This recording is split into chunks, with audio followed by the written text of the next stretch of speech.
책 읽기로 매일 성장하는 책 읽는 하하쌤입니다. 네, 안녕하세요. 책 읽는 하하쌤입니다. 네, 오늘은 어떻게 분노를 다스릴 것인가 라는 책을 한번 가져와 봤는데요. 살다 보면 감정을 주체하지 못하고 화를 내게 되는 경험들이 다들 있으시죠?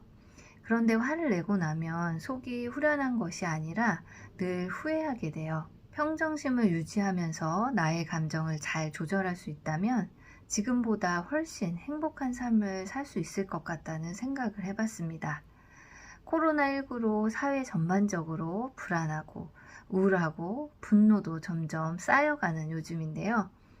끌어오르는 감정을 다스리고 평정심을 유지할 방법을 찾기 위해서 이 책을 한번 읽어보았습니다. 네, 그럼 책 속의 좋은 구절 보도록 하겠습니다. 분노의 민낯. 분노라는 적은 최전선에서 격퇴해야 한다. 화가 날 것 같으면 처음부터 그 움직임을 저지하고 싹을 잘라버리고 끌려가지 않으려 노력하는 것이 좋다. 네, 일단 화가 폭발하고 나면은 조절하기가 힘들어져요. 그 순간 나의 의사와는 상관없이 폭주하게 됩니다. 밀려오는 감정을 빨리 알아차리고 감정에 지배당하지 않도록 하는 것이 좋습니다. 네, 다음으로 분노의 감정으로 벌하지 말라. 벌을 정하는 판단이 객관적이고 타당할수록 징벌은 교정에 더 효과적이다. 내가 화가 나지만 않았어도 너를 때릴 텐데.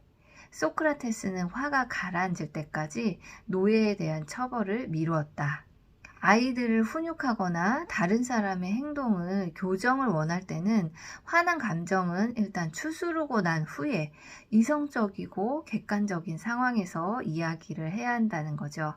감정이 들어가면 처벌이나 조언은 효과를 얻을 수가 없기 때문입니다. 네, 다음으로 마음속 분노를 잠재우는 법. 첫 번째, 섣불리 판단하지 마라.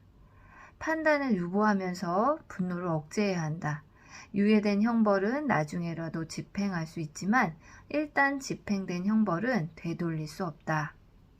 서두르지 말고 시간을 가져야 한다는 얘기예요. 화나기 전에 심호흡을 한번 하고 한 박자 쉬는 연습을 좀 해보면 좋을 것 같아요. 진실은 나중에라도 밝힐 수 있으니까 순간의 감정으로 좀 후회할 일들을 만들지 않도록 노력해 보는 게 좋을 것 같습니다.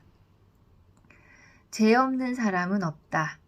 우리는 남들의 흠을 눈앞에 두고 자신의 흠은 등을 돌린다. 네, 사람은 참 이기적인 존재죠. 남에게 화내기 전에 나는 저런 적이 없었는지, 내가 과연 화내고 비난할 자격이 있는지 나를 먼저 한번 돌아보는 건 어떨까? 인간은 불완전한 존재다라는 것을 좀 인정하면 좋을 것 같다는 생각을 해봤습니다. 분노에 시간을 주어라. 처음부터 너의 분노에 부탁하라.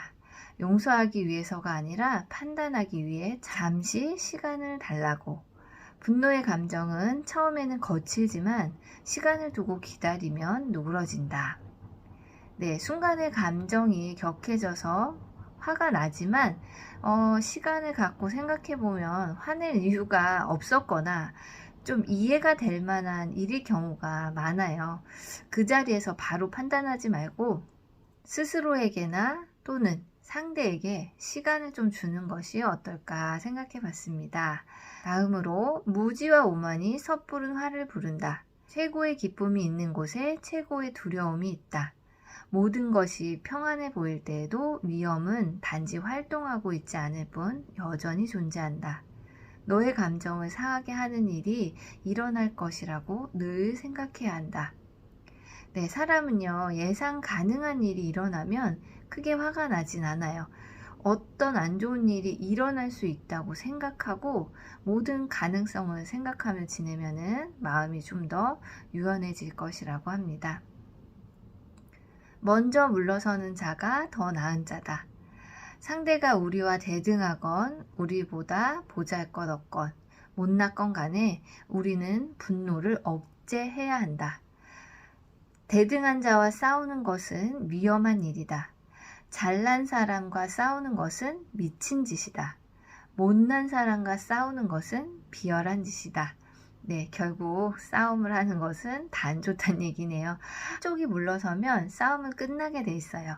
상처만 남을 싸움에서 내가 먼저 물러서는 것이 진정한 용기지 않을까라고 생각해 봤습니다. 네, 다음으로 폭발 직전 분노를 다스리는 법. 자신의 능력과 기질을 파악하라. 무언가를 시도할 때는 항상 하려는 것이 어느 정도의 일이고 준비는 어느 정도 되었는지, 그리고 자신의 능력은 어느 정도인지를 재어보라. 일을 하다 도중에 그만두면 후회로 인해 성정이 상하게 될 것이다.